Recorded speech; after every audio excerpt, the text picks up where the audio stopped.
예수님은 제자들과 함께 빌립보 가이사랴 지방에 가십니다. 그곳에서 제자들에게 두 가지 질문을 던지십니다. 첫 번째 질문은 본문 27절에 있습니다. 사람들이 나를 누구라고 하느냐? 이 질문은 사람들의 여론을 물으시는 질문입니다. 제자들은 이렇게 대답을 하죠. 세례 요한이라 하고 더러는 엘리야, 더러는 선지자 중에 하나이다. 예수님은 두 번째 질문을 하십니다. 본문 29절이죠. 너희는 나를 누구라 하느냐? 이 질문은 제자들의 신앙을 물어보시는 질문입니다. 그때 베드로가 담대하게 고백합니다. 주는 그리스도시니이다. 마태복음 16장 16절에는 조금 달리 표현되어 있습니다. 주는 그리스도시요 살아계신 하나님의 아들이시니이다. 누가복음 9장 20절에도 조금 달리 표현되어 있습니다. 하나님의 그리스도시니이다. 오늘 본문에는 없지만 마태복음에는 베드로가 담대하게 신앙 고백했을 때 예수님은 베드로를 칭찬하시고 축복하십니다. 마태복음 16장 17절 바요나 시몬아 내가 복이 있도다. 이를 내게 알게 한 이는 혈육이 아니요 하늘에 계신 내 아버지시니라. 예수님께서 담대하게 신앙 고백한 베드로를 축복하셨다는 것은 우리에게도 신앙 고백을 요구하신다는 의미가 그 안에 함축되어 있습니다. 베드로가 담대하게 고백했던 그 내용은 예수님 하나님의 아들 그리스도라는 거죠. 그는 어떻게 알았을까요? 물론 그동안 예수님께서 행하신 수많은 기적과 표적을 보고 그리고 예수님께서 가르쳐 주신 말씀을 배우고 예수님은 하나님의 아들 그리스도다 이렇게 깨달아 알았을지도 모릅니다. 그러나 예수님은 이렇게 말씀하시죠. 하나님께서 계시해 주셔서 베드로가 예수님 하나님의 아들 그리스도고 그 놀라운 진리를 깨닫게 되었다고 주님께서 말씀해 주시는 겁니다. 예수님은 베드로의 신앙 고백을 들으시고 이제 아주 중요한 진리 하나를 가르쳐 주십니다.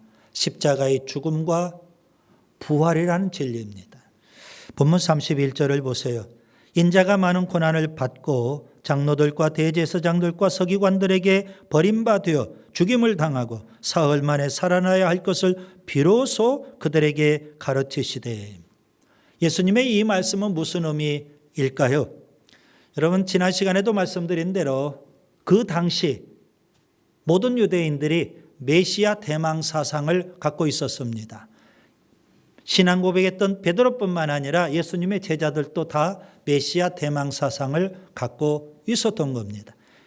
특별히 예수님의 제자들은 그 사상이 더 충만했기 때문에 예수님을 추종했는지도 모릅니다. 그런데 그 시대 모든 유대인들이 원했던 메시아는 정치적인 메시아입니다. 지금 로마 제국 식민지 하에서 너무 힘들고 어렵게 살고 있거든요. 그런데 메시아가 오시면 로마 제국을 물리치고 다윗 시대처럼 이스라엘 나라가 다시금 건설될 거다. 이걸 꿈꿨던 겁니다. 그래서 그들은 메시아를 학수고대하게 된 거고 예수님이 바로 그런 메시아다. 베드로가 고백을 했던 겁니다. 그런데 예수님은 십자가의 죽으심과 부활하심을 말씀하십니다. 나는 그런 정치적인 메시아가 아니라는 의미죠. 영적인 메시아이십니다. 온 인류의 죄를 지고 십자가에 죽으시는 예수님. 그리고 사망 권세를 이기고 부활하심으로 우리에게 영원한 생명을 주시는 메시아, 영적인 메시아 예수님이십니다.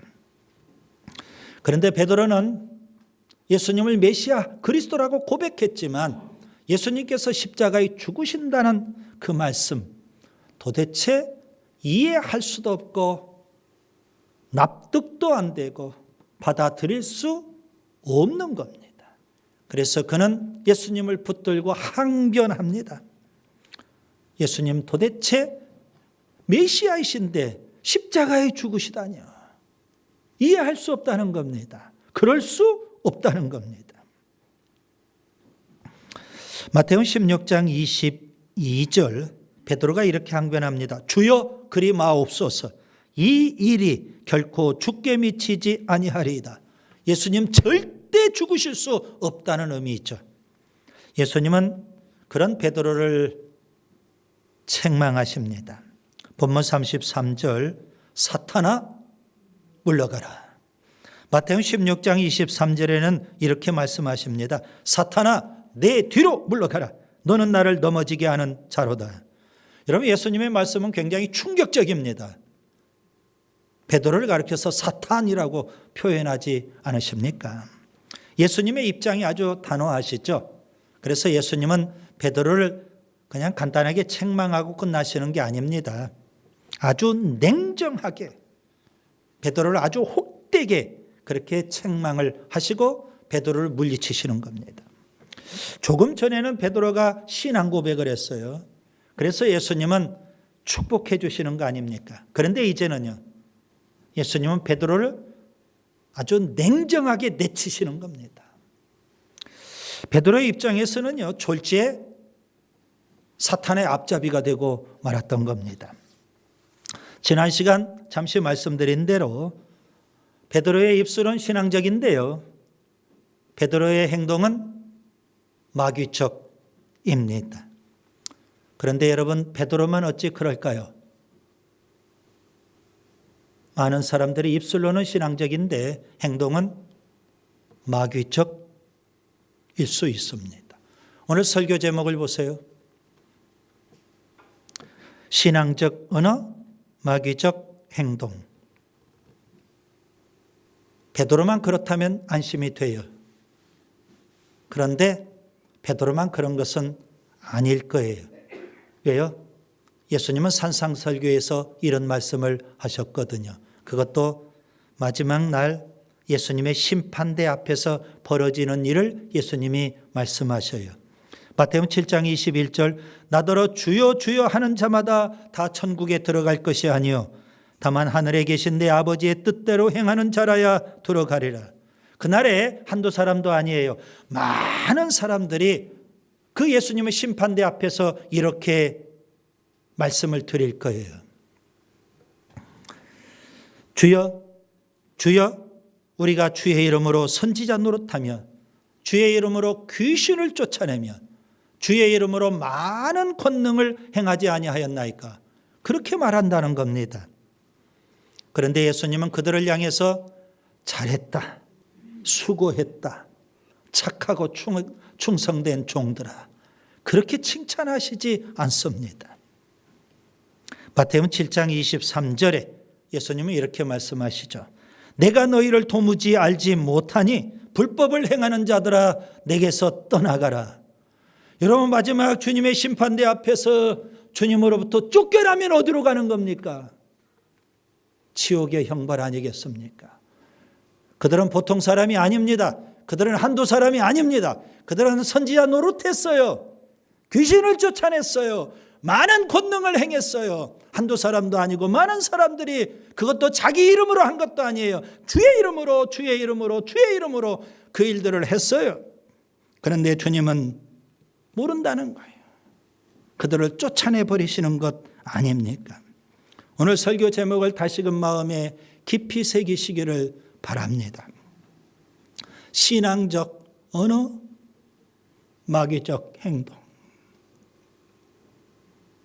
예배당 안에 있으면서도 입술은 주여 주여 신앙적 언어예요.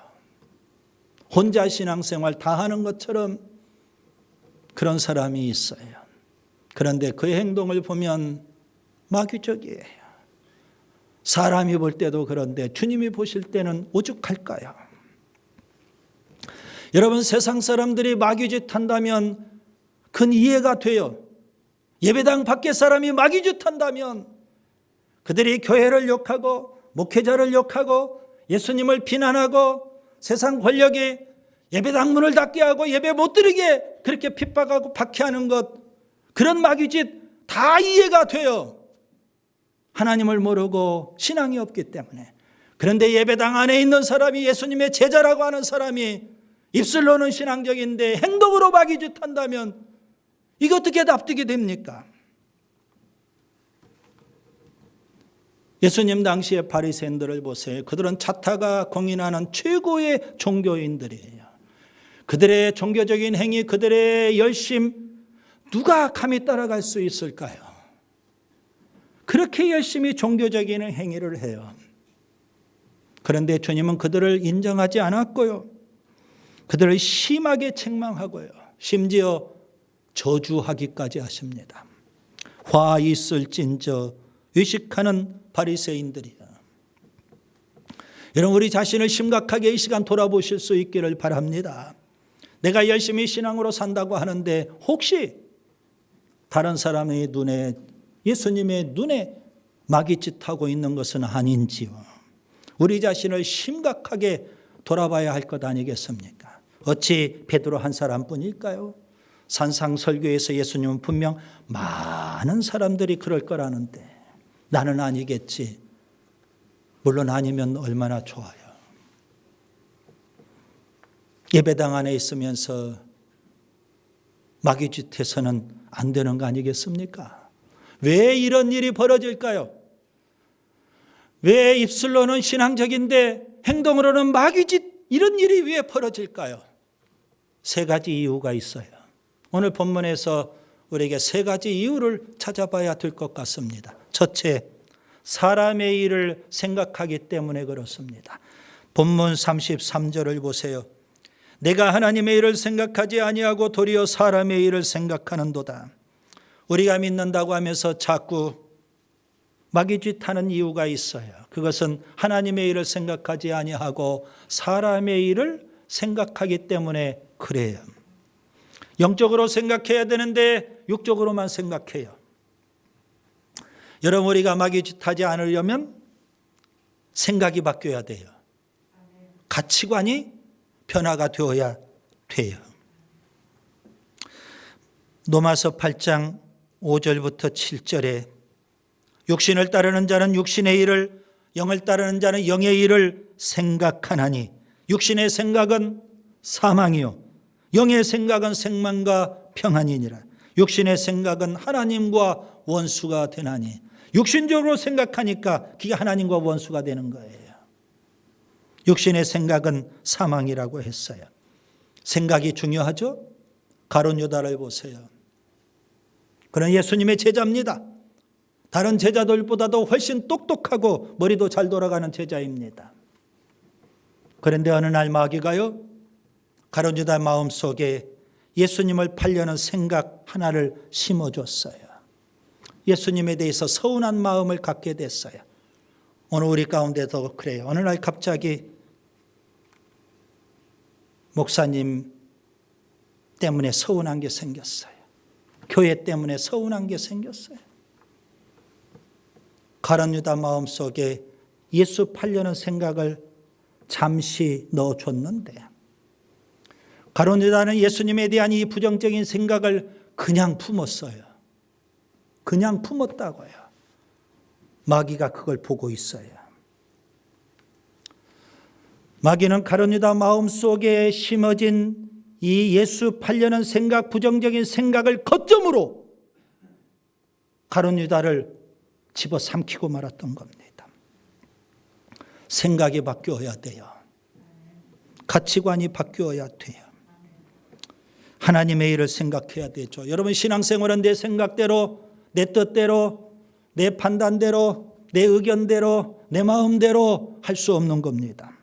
구약의 사사시대, 그 시대를 가리켜서 영적 암흑시대라고 해요. 왜 그럴까요? 자기 소견에 옳은 대로 행했기 때문에 그래요. 내 생각대로 했어요. 그래서 영적 암흑시대예요. 자기 속에는 옳은 줄 알고 소신껏 행동하죠. 하나님의 뜻도 모르고. 세상에서 무서운 사람은 어떤 사람일까요? 무식해가지고 소신껏 행동하는 사람이에요. 하나님 말씀도 모르고 하나님 뜻도 분별하지 못하고 소신껏 행동을 해요. 그러니 그게 마귀짓이지 뭐가 되겠습니까? 여러분, 우리가 맨 처음 예수님을 믿으면 성령님이 우리 안에 들어오십니다. 이것을 성령의 내주 이렇게 표현해요. 안내자 거할 주자. 성령이 안에 내주하셔서 무슨 일을 하실까요? 두 가지 측면에서 봐야 돼요. 한쪽 측면에서는 우리로 하여금 죄를 깨닫게 하고 죄를 회개하게 하고 그리고 예수님을 믿게 해요. 그래서 거듭나게 해주시는 거예요. 또 한편으로는요, 성령님이 우리 안에 들어오시면 아주 중요한 일을 하셔요. 그것은 우리의 생각을 바꾸어 주시고 우리의 가치관을 변화시켜 주시는 일을 해요. 누가 하신다고요? 성령님이 하시는 일이에요. 예수 믿기 이전에는 세상적인 것, 육신적인 것, 거기에 가치를 두고 살았어요. 돈의 가치를 줬어요. 명예, 권세, 세상적인 것, 그 모든 것들의 최고의 가치를 두고 그걸 추구하며 살았어요. 그런데 예수님이 들어오고 나서부터는 가치관이 달라졌어요. 예수님, 영적인 것, 신앙, 여기에 최고의 가치를 두고 살게 되는 거예요. 사도 바울이요, 고린도 교회 편지를 쓰면서 고린도 교회의 문제를 말씀해요. 그 첫 번째 문제가 분파 문제입니다. 바울파, 아볼로파, 게바파, 그리스도파, 분파 때문에 고린도 교회가 이 지경이에요. 바울은 분파 문제를 다루면서 육에 속한 그리스도인, 육신적인 그리스도인이 되지 말고 영적인 그리스도인이 되라고 권면합니다. 육신적인 그리스도인, 영적인 어린아이예요. 생각 자체가 유치해요. 영적인 그리스도인, 어떤 사람일까요? 예수님의 마음을 품는데요. 그게 영적인 그리스도인이에요. 예수님의 마음을 품으니까 그 마음에서요, 예수님처럼 생각하는 거예요. 그리고 예수님처럼 행동하는 거 아니겠습니까? 생각이 다르다고요. 둘째, 왜 입술은 신앙적인데 행동은 마귀적일까요? 자기가 살아있기 때문에 그래요. 본문 34절을 보세요. 누구든지 나를 따라오려거든 자기를 부인하고 자기 십자가를 지고 나를 따를 것이니라. 우리가 믿는다고 하면서 왜 자꾸 마귀짓을 할까요? 자기를 부인하지 못하고 자기 십자가를 지지 못하고 예수님을 따르지 못하기 때문에 그래요.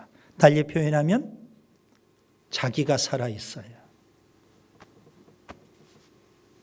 자기를 부인하고 자기를 죽여야 되는데 예수 믿는다고 하면서도 여전히 자기가 살아있다고요. 여러분, 자기를 부인해야만 자기 십자가를 지는 거 아닙니까? 자기 십자가를 진다는 건 무슨 의미예요? 자기가 죽는다는 이야기입니다. 고대 세계 십자가 지는 것은 십자가에 죽는다는 의미죠. 그래서 내가 죽어야 되는데 내 안에 살아있는 나가 있어요. 나가 살아있기 때문에 내 안에 예수님이 계실 수 없는 거예요. 예수님이 살아계실 수 없는 거예요. 신앙생활은 나를 죽여야만 내 안에 예수님이 살아계셔요. 예수님이 나를 통해서 사시는 것이 진정한 신앙생활이에요. 바울은 이렇게 고백을 해요. 갈라디아서 2장 20절, 내가 그리스도와 함께 십자가에 못 박혔나니 그런즉 이제는 내가 사는 것이 아니요 오직 내 안에 그리스도께서 사시는 것이라. 이제 내가 육체 가운데 사는 것은 나를 사랑하사 나를 위하여 자기 자신을 버리신 하나님의 아들을 믿는 믿음 안에서 사는 것이라. 여러분, 바울의 고백 속에 바울은 이런 표현을 담고 있어요. 자기 자신을 버리신 하나님의 아들. 자기 자신을 버리신 하나님의 아들이에요. 예수님은 어떤 분이실까요? 자신을 버리셨다는 겁니다. 예수님은 하나님 영광을 다 내려놓고 낮고 천한 이 땅에 오셨어요. 자기를 부인하고 자기를 버리신 거예요. 이것을 헬라어로 케노시스라고 해요. 아주 유명한 단어예요. 바울은 빌립보서에서 예수님의 자기 부인, 자기 포기, 그것을 이렇게 표현을 했어요. 빌립보서 2장 7절 8절, 오히려 자기를 비워 종의 형체를 가지사 사람들과 같이 되셨고 사람의 모양으로 나타나사 자기를 낮추시고 죽기까지 복종하셨다. 예수님은 자기를 비우시고 성육신에서 이 땅에 오셨어요. 예수님은 자기를 철저히 낮추시고 십자가에 죽으셨어요. 신앙생활 여러분, 예수님처럼 철저히 자기를 비워야 돼요. 자기를 낮춰야 돼요. 자기를 부인해야 돼요. 자기를 죽여야 돼요. 이것이 신앙생활이에요. 자기가 살아있다면 그것은 신앙생활이 아니에요. 바리새인들처럼 자기의 자기 공로를 내세우는 그런 거짓된 행위에 불과해요. 자기가 살아있다면 마귀는 여전히 우리를 유혹할 거예요. 마귀짓하라고. 자기를 부인하지 못하면 영적 세계에 들어갈 수가 없는 겁니다. 자기를 죽이지 못하면 예수님을 따르는 진정한 제자가 될 수 없는 겁니다. 베드로처럼 오히려 믿는다고 하는데 예배당 안에서 마귀짓만 하고 있는 거예요. 그래서 바울은요 이렇게 위대한 고백을 합니다. 고린도전서 15장 31절 나는 날마다 죽노라. 우리 한번 따라서 합시다. 나는 날마다 죽노라. 여러분, 바울의 고백이 우리 모두의 고백이 될 수 있기를 바랍니다. 날마다 자기를 부인하고 날마다 자기를 죽이고 날마다 자기를 비우고 그래야만 진정한 신앙의 세계 속으로 들어갈 수 있는 거예요. 내 안에 여전히 내가 살아있기 때문에 나가 살아있기 때문에 우리가 예배당 안에서 마귀짓해요. 베드로처럼. 그 다음에 세 번째, 왜 입술로는 신앙적인데 행동으로는 마귀짓일까요? 예수님을 부끄러워하기 때문에 그래요. 본문 38절을 보세요. 누구든지 이 음란하고 죄 많은 세대에서 나와 내 말을 부끄러워하면 인자도 아버지의 영광으로 거룩한 천사들과 함께 올 때에 그 사람을 부끄러워하리라. 우리가 믿는다고 하면서 왜 자꾸 마귀짓을 할까요? 예수님과 복음을 자랑하지 못하고 부끄러워하기 때문에 그래요. 그러면 왜 예수님을 우리가 부끄러워하게 될까요? 왜 예수님을 부끄러워하게 될까요?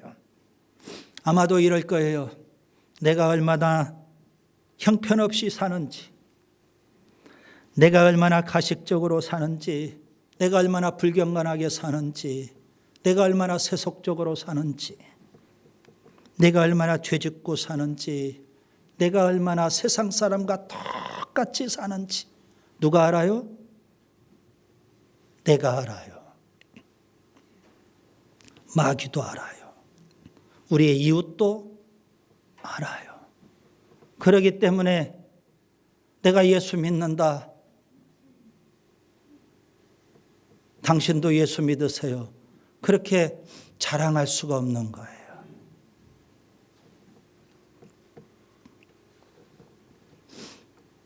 오히려 예수님 믿는 것을 부끄러워할 수밖에 없어요. 만약에 그렇다면 우리는 예배당 안에 있지만 이미 벌써 마귀짓을 해오고 있는 겁니다. 왜 우리가 예수님과 복음을 자랑하지 못할까요? 우리가 경건하게 살지 못하니까, 세상 사람과 똑같이 사니까 부끄러워서 그런 경우도 있겠지만 또 다른 이유가 있어요. 세상을 너무 부러워하니까. 세상 사람들은 돈을 자랑하고 권세를 자랑합니다. 그들은 명예를 자랑하고 지식을 자랑합니다. 그들은 심지어 집을 자랑하고 소유하고 있는 차도 자랑합니다.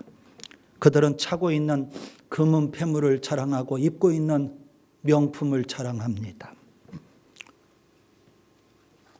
그런 그들 앞에 서면 우리가 기가 죽거든요. 꿀먹은 벙어리가 되거든요. 그들이 너무 부럽거든요. 그래서 예수님을 자랑하지 못하고 꿀먹은 벙어리가 돼요. 여러분, 그리스도인은 세상 바라보고 살지 않습니다. 영적인 세계를 삽니다. 눈에 보이지 않지만 영적인 세계를 살아요. 천국을 소망하며 삽니다. 예수님으로 충만하고 말씀으로 충만하며 성령으로 충만한 가운데 삽니다. 우리 그리스도인은 예수님이 주신 사명이 있어요. 사명으로 사는 거예요. 비록 세상적인 것 가진 건 없어도 우리는 사명에 사는 사람이에요. 우리가 감당해야 될 사명이 뭘까요? 예수님과 복음을 자랑하라는 겁니다. 전파하라는 겁니다. 바울을 보세요. 그는 다메섹에서 예수님을 만난 이후 놀라운 변화, 거룩한 변화가 일어납니다. 그는 세상적으로 자랑할 것이 너무 많은 사람이었어요. 그는 빌립보서 3장에서 육신적으로 그가 자랑할 만한 것들을 쭉 나열을 해요. 베냐민 지파 사람이라는 겁니다. 왕족의 혈통을 갖고 있는 거예요. 바리새인이라는 겁니다. 율법적으로 전혀 흠이 없다는 겁니다. 히브리인 중에 히브리인이라는 겁니다. 정통 유대인이라는 의미입니다. 교회를 열심히 박해한다는 겁니다. 하나님을 위한 열심이 뜨겁다는 겁니다. 최고의 석학인 가말리아의 문화생이에요. 가만히 있어도 그는 유대교의 차세대 주자가 될 수 있어요. 게다가 로마 시민권까지 갖고 있어요. 세상적으로 자랑할 만한 게 너무 많아요. 그런데 그가 예수님을 만나고 그의 생각, 가치관이 바뀌어요. 그 모든 것들을 다 배설물로 여기가요. 그리고 오직 예수님만 최고의 가치로 여겨요. 그리고 그 예수님을 자랑하고 전파하는 사명, 그 사명으로 무장해서 사명에 사는 겁니다. 이제 말씀을 정리합니다. 오늘 설교 제목 신앙적 언어, 마귀적 행동. 남의 이야기가 아닙니다. 우리의 이야기입니다. 입술은 신앙적인데 행동은 마귀적일 수 있다. 그것도 많은 사람이, 그것도 예배당밖에 아니라 예배당 안에 있는 우리들이, 그런 사람들에게 예수님은 단호하게 지금도 말씀하십니다. 사탄아 물러가라. 믿는다고 하면서 왜 마귀짓을 할까요? 세 가지 이유가 있어요. 첫째, 사람의 일을 생각하기 때문에 그래요. 영적인 일을 생각하세요. 둘째, 자기가 살아있기 때문에 그래요. 자기를 부인하고 날마다 자기를 죽여야 돼요. 셋째, 예수님과 복음을 부끄러워하기 때문에 그래요. 내가 그렇게 살지 못해서 부끄럽죠? 또 예수님보다 세상이 더 부럽죠? 그래서 자랑하지 못하는 거예요. 우리에게 주어진 사명은 예수님 자랑하고 전파하는 겁니다. 신앙적 언어, 거기까지는 좋아요. 그 다음에요, 신앙적 행동, 이건 숙제입니다.